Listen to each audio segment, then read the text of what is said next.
স্থায়ী সমাধান তারা করে দিবেন।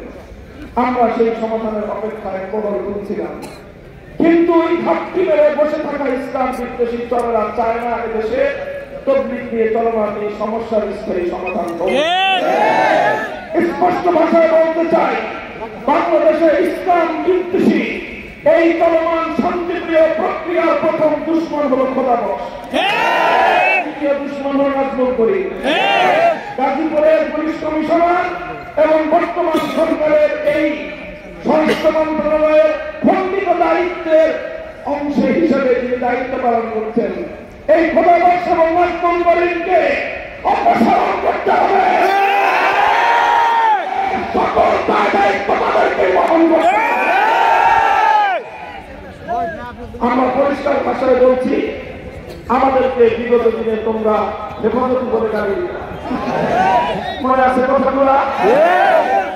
হেফাজতি বলতো আমাদেরকে বাংলাদেশে দুইটা পক্ষ, এক হলো আওয়ামী লীগ, আরেক হলো এই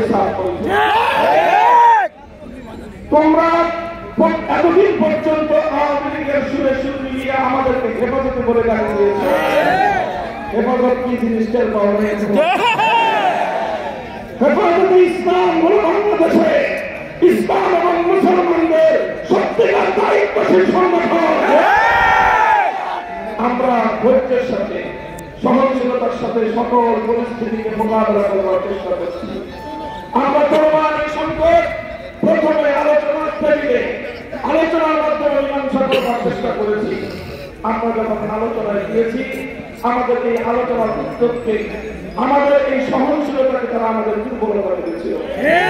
আর মনে করেছিল নাজমুল করিম আর এই খোদাবশের মাধ্যমে থাকতে দিলেই এদেশের আলেম সমাজ পড়ে যাবে। মনে রেখো, আলেম সমাজ বাংলাদেশে ভাড়া নিয়ে থাকে না। বাংলাদেশে ওলামায়ে কেরাম এদেশে মালিকানা সূত্রে বসবাস করে। আলেম সমাজকে মাইনাস করে বাংলাদেশে কোন কার্যক্রম চলতে দেওয়া হবে না। আমরা আবার বলছি, শান্তিপ্রিয় প্রক্রিয়ার মধ্য দিয়ে সকল কাজ চলবে। বিশ্ব ইজতেমার যেভাবে মীমাংসা হয়েছে সেভাবে কার্যক্রম চলবে। মাননীয় ধর্ম উপদেষ্টা দেশের বাইরে রয়েছে, যিনি এই বিষয়টার মূল দায়িত্বশীল, তার অবর্তমানে খোদাবশ আর নাজমুল করিমরা মিলে ষড়যন্ত্রের জাল করেছে। সরকার বিভিন্ন কাজে ব্যস্ত, আর এই সুযোগে কুচক্রী এদেশের ইসলাম নিয়ে চিনিমিনি খেলবে, আর ইসলামকে তার মেহনতকে আমরা তাদের হাতে ইজারা দিয়ে দিব। এতটা প্রকার সরকারে তারা বসবাস করে বলে আমি মনে করি না। আপনারা হুঁশিয়ার হয়ে যান।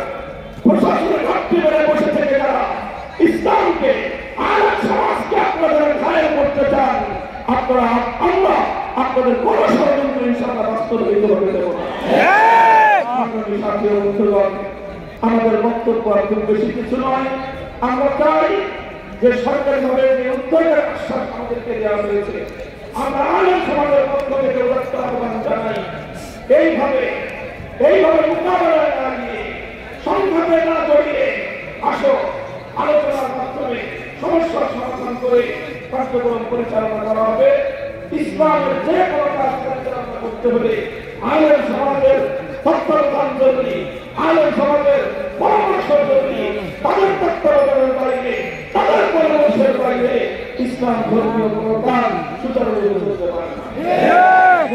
পক্ষ থেকে যে নির্দেশনা দেওয়া হয়েছে, আমরা কর্মীর মাঠে অবস্থান দিলাম।